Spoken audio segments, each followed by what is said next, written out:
Hello and welcome to Medical Dialogues. I'm Anshika Mishra. Let's look at today's top medical news.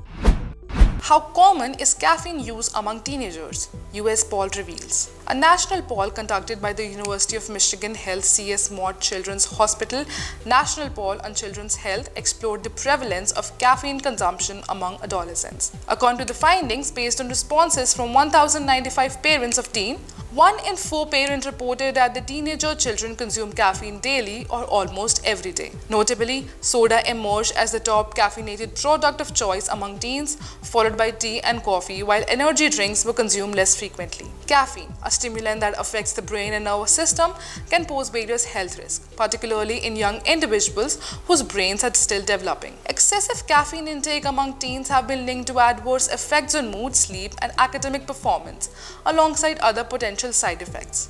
Furthermore, prolonged consumption may lead to dependency akin to other drugs. The FDA suggests that healthy adults can have up to 400 milligrams of caffeine daily without risk. The American Academy of Pediatrics advises against caffeine for kids, while other experts recommend a limit of 100 milligrams daily for teens. Are you also aspiring to excel in medical journalism and delve into the intricacies of health and medical reporting? Explore our comprehensive course on medical and health journalism available at the Medical Dialogues Academy. Learn from industry experts who possesses in-depth knowledge and experience in this field.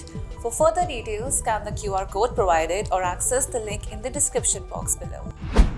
The study revealed insights into the driving factors behind teen caffeine consumption. While some teens opt for caffeinated products due to peer influence or to stay awake during school hours, a significant portion indulges in them for the taste rather than the stimulant effect. However, many parents may not be fully aware of the children's caffeine intake, as evidenced by the findings. The study also highlighted that the most common setting for teen caffeine consumption is at home, followed by dining out, providing an opportunity for parental intervention. With adequate awareness and monitoring, parents can help their teens reduce their caffeine intake and mitigate associated health risks. Notably, experts recommend familiarizing oneself with recommended caffeine limits, monitoring caffeine level in teens' favorite beverages, and watching for signs of overconsumption. Our report suggests parents may not always be aware of how much they should be limiting caffeine consumption for teens. Parents should check labels on drink and snack to see how much caffeine they have. If teens have trouble sleeping or seem jittery, they may be having too much caffeine. It's recommended for parents to talk to their teens about caffeine intake and make them understand the potentially harmful effects they have on health,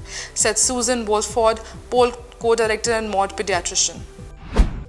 Thank you for watching. Stay tuned to Medical Dialogues for more updates. Never miss a medical update from Medical Dialogues. Like, subscribe, and press the bell icon.